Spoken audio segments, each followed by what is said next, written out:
y muchos me preguntaban, pero ¿y qué es lo que ha hecho que tú, digamos, no hayas cambiado, digamos? Una cosa es cuando aquí en India yo estaba soltero, no tenía hijos, nada, ¿no? En aquella época en Afganistán era un poco inconsciente, digamos, ¿no? Pero después cuando ya me casé, empecé a tener hijos, el primer hijo, de verdad que me daba mucho respeto. Cuando fui a Irak, por ejemplo, pasé mucho miedo, muchísimo miedo, y era una sensación, incluso hasta al subirme al avión ya me dio miedo de ida. Y murieron varios colegas, en Irak murieron varios colegas periodistas. De hecho, murieron unos que están aquí en esta foto conmigo. Uno de ellos, esto es Afganistán 2001. Este chico que está aquí, Mario Podestá, un periodista que había cubierto unos 35 conflictos, él murió 2 años después en Irak. La cámara de él, que también tengo una foto, que era una chica, también murió. Entonces, pero justamente yo creo que lo que a mí más me llevaba y que me picaba de volver y ver esto era conocer esas almas que hay en todos sitios. Ese lado humano maravilloso que en los lugares de conflicto, en los lugares del sufrimiento, salen como los lirios así, en el medio del desierto, y que son almas así, pero luminosas. Son gente luminosa que está ahí y que uno los ve en el tren. Me pasó eso. En el tren, en medio de tanto sufrimiento, tú ves un par de almas que sobresalen y que están ahí puestas por Dios para aliviar el dolor de otras personas. Y es impresionantísimo. Y uno lo veía una señora, y claro, y tú decías, wow, esta señora qué increíble, o sea, pero ibas a hablar con ella, su vida personal, y era brutal. O sea, su esposo estaba con cáncer y aún así, como era joven, digamos, tenía edad, no pudo salir. Su hijo, que acababa de terminar su carrera, alistado a la guerra, pero ella ahí, un alma luminosa, mucha fe y ayudando al resto de las personas. Empezamos el café tertulia de hoy. Os presento a Gustavo Villarrubia. Voy a decir dos cosas sobre él. Conocí a Gustavo hace 25 años cuando vivía y estudiaba en Zaragoza. Tras marcharse de aquí, empezó una intensa y muy exitosa carrera profesional. Gustavo ha sido corresponsal de guerra en Afganistán, en Irak, en Ucrania y en otros conflictos bélicos. Ha estado en otros sitios que, sin ser conflicto bélico, tiene una situación muy delicada, como Haití. Y los últimos años ha realizado lo que se llama el periodismo de inmersión. Es decir, a través de filtrarse y con una fisonomía diferente, ha conocido realidades muchas veces tocadas por la corrupción y la mafia. Estamos ante una persona que ha sido amenazado y perseguido por el crimen organizado, y bueno, incluso algún presidente de Bolivia pues lo calificó como, Evo Morales lo calificó como espía de la CIA. A nivel personal, tengo que decir que Gustavo es una persona extraordinaria. Es un buscador de la verdad y de la justicia, de una persona muy inquieta, que a mí hace mucho tiempo me enseñó cosas que se me quedaron grabadas y las tengo desde hace tiempo. Yo doy gracias al Señor porque después de tanto tiempo lo he vuelto a ver y le agradezco personalmente que haya aceptado nuestra invitación. El tema de hoy es la verdad en los conflictos bélicos, pero como os he explicado, la persona de Gustavo da para mucho y podemos aprender mucho y nos puede hablar de muchas cosas. Gustavo, bienvenido. Y es la palabra. Bueno, primero, muchas gracias. Lo primero que les voy a decir, que si alguna vez tienen que ir a hablar a algún sitio, que los presente un amigo, porque ya ven, maravilloso. Porque un amigo mira la presentación que me ha hecho, vamos, increíble. Yo creo que esto, ahora sí, ¿verdad? Ahora se escucha mejor. Pues bueno, eso, que los presente un amigo, porque de verdad que la presentación que me ha hecho aquí mi amigo José Ángel Jimeno es fantástica. Bueno, hace unos, no sé, un mes atrás tal vez, me encontré con José Ángel, empezamos a conversar un poco de la vida, hacía muchísimos años que no. Yo me fui de Zaragoza, me fui a la India primero, 6 años, de ahí me fui a Chile, estuve 21 años en Chile, y, y si sumamos, son esos los años que dejé de ver a José Ángel. Nos encontramos nuevamente aquí en Zaragoza y, bueno, también entre las conversaciones que estuvimos, hablando un poco de lo que había sido mi vida, hablamos un poco del tema de los conflictos. Y a raíz de eso me dijo, oye, ¿por qué no vienes a hacer una charla? Lo que no me dijo es que me dijo hacer una charla y yo pensé que me iba a invitar a su casa a hablar con un grupo de amigos. Y yo le dije, hombre, claro. Y esto me fue mandando unos mensajes, ahí yo empecé a decir, bye, bye. Bueno, y terminé aquí. Menos mal que tengo a mi vecina, Julia, que conocía el centro y me contó que era esto, porque yo no tenía ni idea. Pero bueno, maravilloso de estar aquí con este grupo maravilloso de personas, muy contento. Así que nada, fantástico. Bueno, yo voy a contarles un poco, aquí el tema es compromiso con la verdad en conflictos bélicos, y esto nace a raíz de la conversación que les decía que tuve con José Ángel, porque cuando uno va a un conflicto, a una guerra, hay diferentes tipos de conflictos, ¿no? Yo escogí 3, he estado en varios más, pero cogí 3 en un periodo de más o menos de cada uno de 10 años. Entonces vamos a pasar la primera diapositiva. Aquí están los 3 que he escogido, que es Afganistán, 2001, Ciudad Juárez, que es la guerra que hay en México del narcotráfico, y Ucrania, que fue, vamos, es como, ahora estamos con lo de Gaza, ¿no? Pero los 3 que me tocó cubrir, los tres conflictos, y que da para tener una conversa, yo creo, interesante. Lo primero, sobre el primero, Afganistán, que fue en el 2001, en septiembre del 2001, a mí esa fecha se me quedó muy marcada. No sé, me imagino que a varios de vosotros os acordáis perfectamente qué estabais haciendo el 11 de septiembre cuando fue el ataque a las Torres Gemelas, ¿no? Usted, que está aquí, que hizo así con la cabeza, ¿qué estaba haciendo usted el 11 de septiembre cuando se entera de las Torres Gemelas? Si nos puede contar. ¿Se acuerda? A usted, a usted. Yo estaba comiendo cuando lo dijeron en televisión y la presentadora, que era una señora, no me acuerdo cómo se llama, como era una cosa que no la habían preparado, no sabía lo que hacer. Estaba toda preocupada, todo así, y claro, sacaban las Torres Gemelas, pero no se podía solucionar nada. Eso fue horrible. Y no se lo creían. Hombre, Parecía al principio se pensó, eso es algo que han inventado. Así es. Sí. Todos se acuerdan, ¿verdad? Lo que estaban haciendo el 11 de septiembre. Fue algo que nos marcó a todos. Nos marcó muchísimos a todos. Bueno, yo estaba aquí, en este lugar. Estaba de vacaciones, estaba en Calcuta. Estaba en la casa de la Madre Teresa de Calcuta. Tenía vacaciones, yo era corresponsal de varios medios en India y justamente en septiembre me tomaba vacaciones y me iba a la casa de la Madre Teresa de Calcuta en Kalighat, que es la casa de los moribundos que se llama. Y bueno, y estaba ahí con un grupo de voluntarios, había gente de todo el mundo, había españoles, italianos, portugueses, había de Corea, había un grupo de seminaristas de Corea, 21 chicos de Corea. Y, bueno, y justo cuando fue el ataque a las torres, yo estaba ahí ella era la superiora de la casa de Kalighat, que es la casa de los moribundos, y nos dicen que ha pasado algo en Estados Unidos. Nosotros estábamos terminando ya la tarea por la mañana. Esto fue, claro, en la India era en la tarde, yo creo. Aquí eran las 3.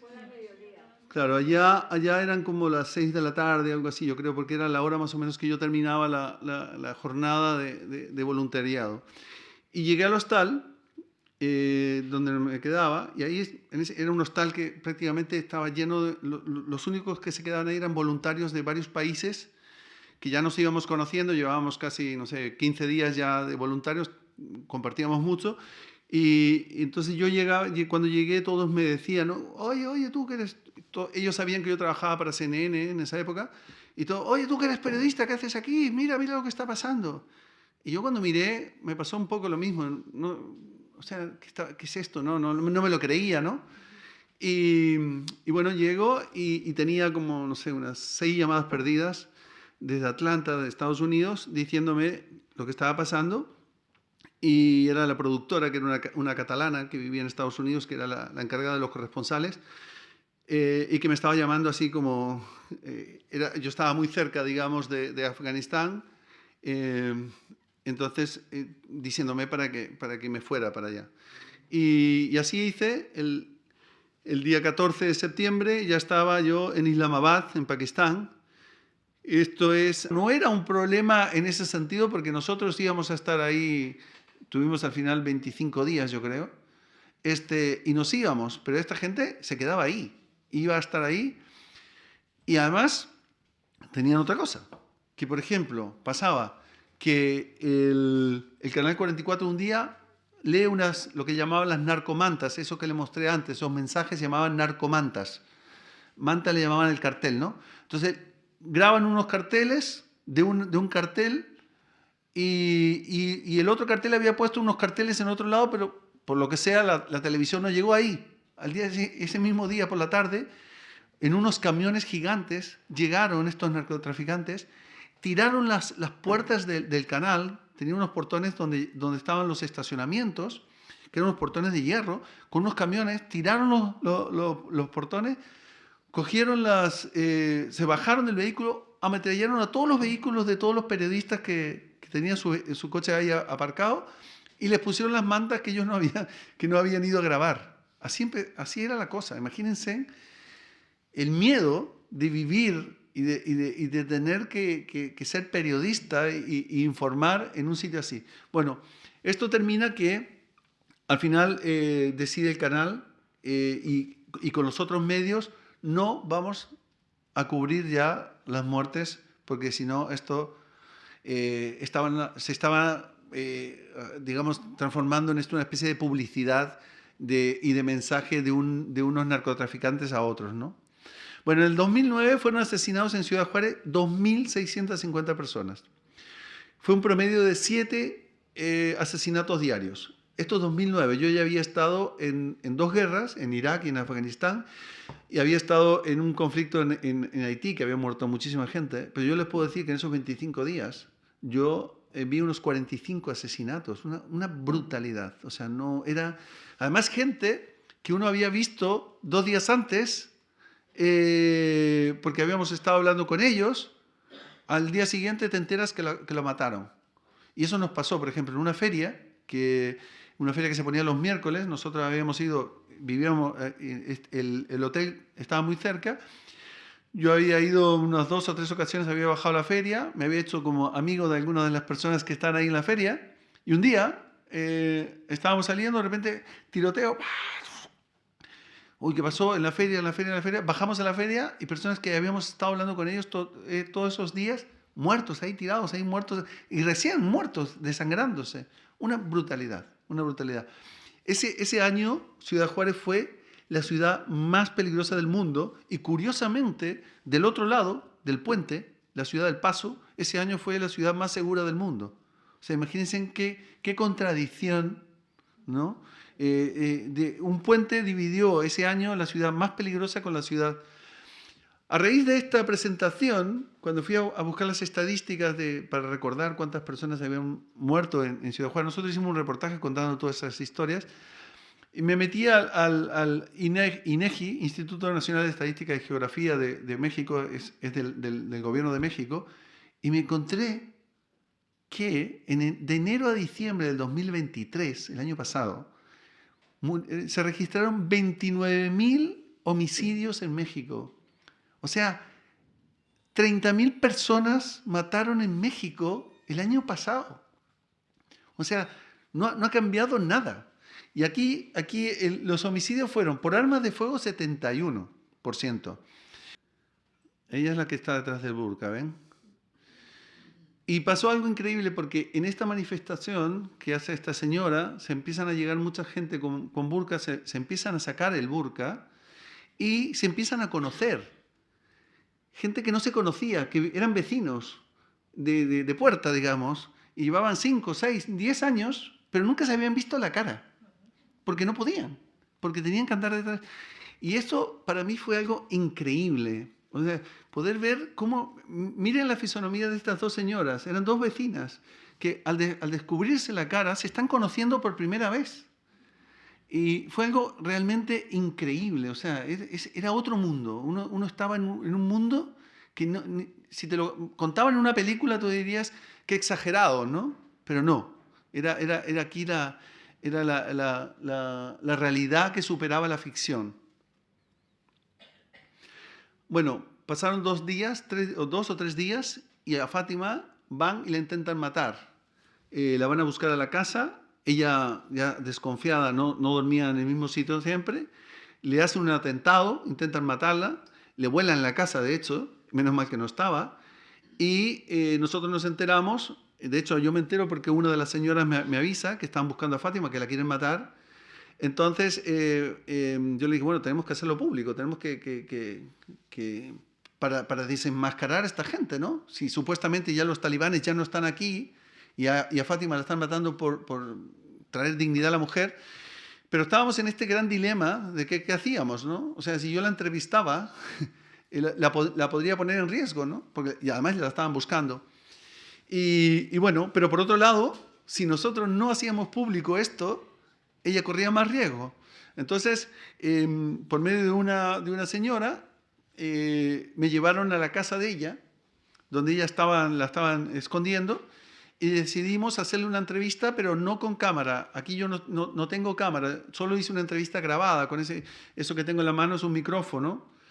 Entonces decidimos sacarla solo en voz, sin decir dónde estaba ella, y ahí ella cuenta un poco, y bueno, y gracias a eso, de hecho, fue que conseguimos que la ONU ya se pusiera las pilas, digamos, llegaran una delegación de ONU Mujer, y empezaran a ayudarla a ella. De hecho, la sacaron de Afganistán, pero se pudo de a poco ir liberando a la mujer, haciendo que la mujer pudiera caminar por la calle sin burka y tal, y así duró hasta hace unos años, hasta el 2020.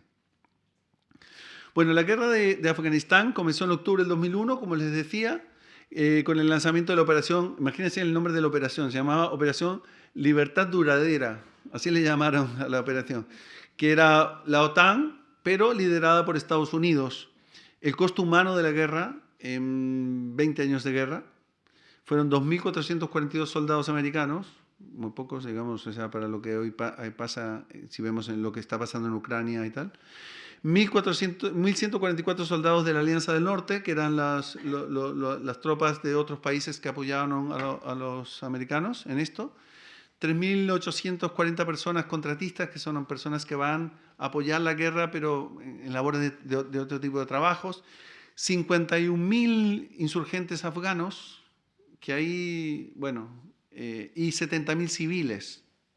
Mucha gente que no tiene nada que ver, que no...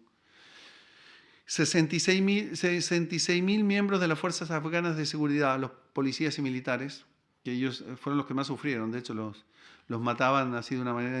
Porque a medida que la Alianza del Norte iba replegando a las tropas talibanas, iba dejando a cargo a los policías afganos, y ellos venían los talibanes, les ponían bombas. Pero la casa de este señor, ahí estaba, o sea, derruida, como la van a ver acá. Esto de acá era el cuarto, tenía 2 cuartos su casa. Este era el cuarto de al lado. Ese que está ahí arriba, donde se ve una pared que... Esa era donde él estaba durmiendo ese día, que se cayó todo el techo ya.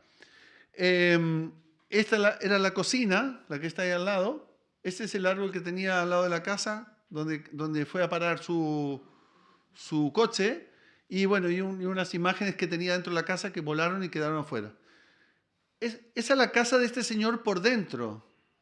Pero lo más increíble de todo viene ahora. Miren. que el living, comedor, quedó intacto. Así como lo ven ustedes. Y eso es lo que el Señor venía a decir.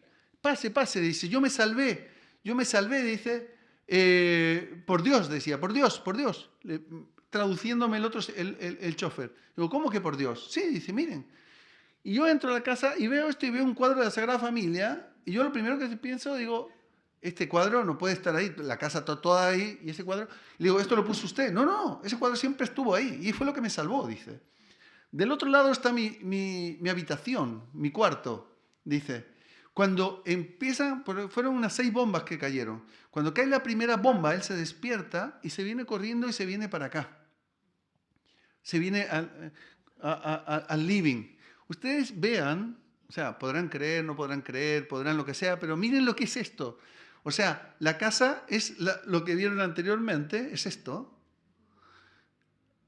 Y el living está así. Y el cuadro no se movió de la pared.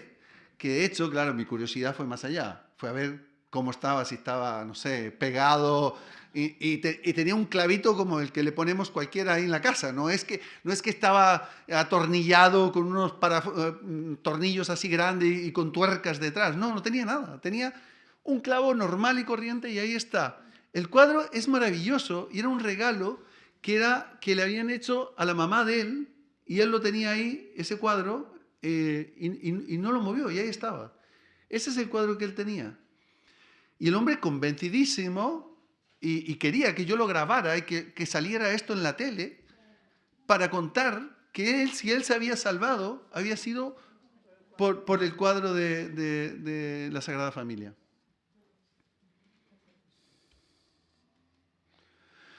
Bueno, después de ahí nosotros salimos fuimos hacia Lviv, porque había empezado el éxodo de la gente en Ucrania. Cuando empieza ya la guerra, se empieza a poner ya más cruda. ¿Se acuerdan que evacuaron a las mujeres y los niños y a las personas mayores? Entonces llegamos a estas estaciones de trenes donde se llenaba de gente, y los metían en trenes. Este es el vagón, un tren, digamos que podría tener capacidad para, no sé, 2.000 personas, metían 5.000. Y metían 5.000, pero que eran personas mayores, mujeres y niños. Y los hombres, todos, a la guerra. Y te subías al tren y tú no sabías a dónde ibas. Tú sabías que te iban a liberar en algún lugar. ¿Y qué pasaba? Como ya empezaron a salir muchos trenes, y claro, se iban hacia Polonia, que Polonia los dejaba entrar. Bielorrusia no dejaba, cerró las fronteras, por ejemplo, no dejaba entrar a nadie, pero sí Bielorrusia mandaba gente, pero no dejaba entrar a nadie. ¿Qué pasaba? Que la gente se subía y a veces estaba 3, 4, 5 días en un tren dando vueltas, hasta que Polonia decía, ya, libéralos en la ciudad de tal. Entonces ahí iba el tren para allá y daba vueltas. Nosotros decidimos subirnos a un tren de esos para conocer la realidad de la gente. Imagínense lo triste de estas personas que iban saliendo. Miren esas caras. Son todas mujeres que han dejado a su padre, a su esposo, a sus hermanos, y sin saber si los van a volver a ver. Esta era la realidad de ese tren, que era, o sea, ya le digo, estaba llenísimo. Uno ha estado allá y tú me preguntas a mí, humanamente, yo creo que el talibán es lo peor que le puede pasar a Afganistán, sobre todo en el caso de las mujeres, porque todas esas mujeres, todas esas chicas que yo les decía, todas esas niñas que en el 2009 tenían 10 años, ¿no? Y que pudieron ir al colegio, pudieron estudiar, que pudieron sacar su carrera, que empezaron a trabajar en las organizaciones internacionales que había muchísimas y que han salido todas, ya no queda ninguna. Todas esas niñas han tenido que volver a su casa, meterse a su casa y si quieren salir a la calle ponerse un burka. Un burka que además esos burkas azules que vieron en las fotos, yo me traje uno, de hecho lo tengo aquí en Zaragoza, y ese burka valía en aquella época unos 25 euros, cuando el sueldo mínimo en Kabul en esa época eran como 6 euros o 5 euros. Entonces tú decías, 25 euros para poder salir a la calle, carísimo, digamos, y una cosa que no... Y sobre todo eso, que es que no... que es terrible. En el burka ese, yo muchas veces me lo puse, porque es increíble ver el mundo a través de eso. Que al final no conoces a las personas y por eso esas fisonomías que vieron ustedes de las señoras cuando eran vecinas, llevaban 5 años siendo vecinas, se sacan ¡ah! Y se conocen y se ven, y tu buenísimo. O sea, eran trenes, algunos que como tren cama, pero la cama no se usaba como cama, porque en esa cama iban 4 personas, digamos, ¿no? Y ese era el tren, esa era la realidad del tren por dentro. Imagínense, eso es lo que uno veía. Y como ven, toda gente joven, niños, muchos niños y personas mayores, ¿no? Que salían sin saber a dónde. Estas fotos yo las tomé, ya le digo, en febrero hace 2 años, y mi gran curiosidad ha sido, pero ¿cómo hacerlo, no? ¿Qué será de estas personas? ¿Dónde fueron a parar? Porque llegaban a Polonia y de Polonia empezaban a distribuirlas por algunos lugares, ¿no? Y no solo eso, sino que como estuve 5 días en ese tren con estas personas, claramente me hice muchos amigos de estas personas y que me iban contando sus historias y sus dramas y sus tragedias, ¿no? Y su esposo que había salido, su papá, su hermano. Y es la gran incógnita de saber qué pasó. ¿Cuánto me gustaría conversar con ellas y preguntarles, ¿no? ¿Y qué pasó? ¿Y dónde estás? ¿Dónde llegaste? ¿Cómo está tu papá, tu hermano, ¿no? Pero bueno, es muy difícil saber con exactitud el número de muertos que llevan en la guerra de Rusia-Ucrania, ya que ambos países ocultan las verdaderas cifras o juegan con las cifras, ¿no? Porque si mataron más soldados rusos o más ucranianos, pero según las cifras de la ONU, hasta el momento, en 2 años, son 50.000 soldados rusos muertos, 31.000 ucranianos, o sea, muchos de ellos son padres, hermanos, familiares de estas personas que conocimos en los trenes, ¿no? 30.000 civiles y 6 millones de refugiados tiene Ucrania a día de hoy. Mira, en realidad yo he trabajado en medios bien importantes, como ya digo, como son CNN, o por ejemplo, en Afganistán trabajé para una radio, que era la radio más escuchada de México, un país de 150 millones de habitantes, Radio Monitor de México, era lo más escuchado, sobre todo era la gente a las 8 de la mañana, cuando despertaba y tal, se ponía la radio. Tenía un conductor de noticias que era un señor muy conocido en México durante muchos años, Vivó se llamaba de apellido, me acuerdo. Y claro, eran medios que son así como potentes y que escucha mucha gente y tal. Y también he trabajado para medios de países como para Chile, por ejemplo.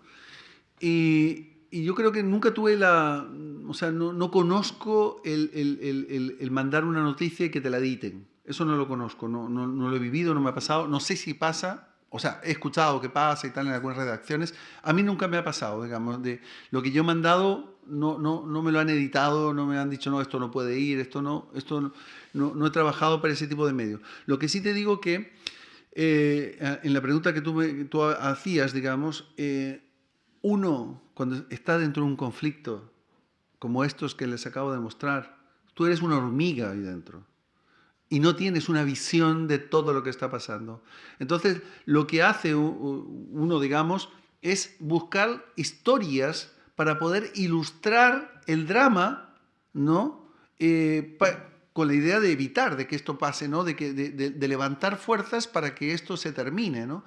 Que no, por ejemplo, ahora si uno va a ver el caso de Gaza, por ejemplo, no hay periodistas internacionales, no dejaron entrar a la prensa internacional.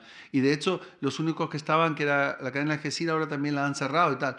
Entonces, ¿qué hace uno como periodista? Es meterse dentro a intentar contar. Yo, por ejemplo, buscaba historias humanas, que es lo que yo creo que llama la atención y es lo que a ti te mueve y es lo que uno va a decir, no, esto que acaben con esto. O sea, no me importa quién tiene la culpa o por qué pasó esto, pero yo no quiero ver más muertes, no quiero ver más sufrimiento y tal, ¿no? Entonces uno hace eso, busca historias humanas. Ahora, por ejemplo, a mí también me pasaba de ver casos, por ejemplo, en Afganistán, cuando la cosa se puso complicada, porque no fue... si bien Kabul se le toma a los talibanes el 15 de noviembre y los talibanes se van hacia las montañas, toda la Alianza del Norte, las tropas americanas van hacia las montañas y después los talibanes, un grupo de talibanes dan la vuelta e intentan tomar Kabul otra vez. Y estábamos todos los extranjeros, que ya sabíamos lo que hacían con los extranjeros, lo hemos visto en videos, te encapuchaban, te cortaban el cuello en cámara y todas esas cosas, ¿no? Entonces empezamos a refugiarnos en casas de personas porque es donde uno más seguro está, ¿no? Y claro, y se me fue el hilo de lo que te iba a decir. Espera, que se me fue el hilo de lo que te iba a contar. Buscabas historias humanas. Claro, entonces, eso, lo que uno intenta hacer... ahí se me vino. Que a raíz de eso que pasa, de los talibanes, después uno empieza a ver periodistas, por ejemplo, que se quedaban, ya no salían a la calle porque les daba mucho miedo. Yo digo, entonces vuélvete a Madrid, digamos, ¿qué te quedas haciendo aquí? Por miedo y tal, está bien, que es comprensible, pero y empezaban a leer o noticias que te mandaban de fuera y las dabas como que tú estás dentro. Y eso lo he visto muchas veces también, no solo en ese conflicto, después lo he visto en otros. Gente que va, que aparecen como grandes corresponsales de guerra y que no salieron del hotel y que reciben en la mañana las noticias de redacción, por ejemplo, canales grandes, BBC, varios canales, TG2 Italia, que mandaban, él se despertaba por la mañana, en esa época era por fax, recibía un fax, tenía la noticia y él leía, bueno, aquí desde Kabul el corresponsal, no sé qué, y leía un manifiesto y digo, wow, qué increíble, y no salió del hotel, ¿no? Estaba ahí dentro del hotel. Entonces, y ahí sí, ahí te das cuenta que claramente, o sea, este hombre, yo decía, pero ¿cómo está haciendo esto, no? Pues está leyendo noticias. Y claro, yo entiendo que, por ejemplo, cuando la guerra se traspasó al Valle de Panchín, que era muy difícil, que nosotros intentamos entrar y solo había 2 helicópteros que te llevaban y al final los helicópteros chocaron en el aire, murieron varios periodistas, que tú no tengas información, pero cuando tú no tienes esa información, yo creo que no es ético tú decirla desde un despacho o desde el hotel, digamos, ¿no? Porque no la tienes, no puedes decir como yo desde Afganistán, porque estás engañando además, ¿no? Entonces, y por eso yo creo que la ventaja, digamos, a veces de trabajar para un medio, digamos, donde él está interesado en lo que tú le puedes contar. De lo que tú estás viendo. Y hay otro tipo de periodista que va a la guerra a contar su historia. Entonces la historia es, hoy por la mañana, no, terrible, yo estuve aquí, y habla de él, y yo, pero no te está contando lo que yo quiero saber, lo que está pasando ahí. Pero hay mucho otro colega que se ha dedicado a ser periodista de guerra, digamos, pero si tú vas a ver los relatos de él, es un yo continuo. Lo que le pasó a él, que pasó hambre, que no pudo comer, que no tenía transporte, que se le rompió el coche, que eso a mí no me interesa. A mí lo que me interesa es un poco lo que está pasando con la gente de ahí, ¿no? Para eso fuiste a contar la historia, ¿no?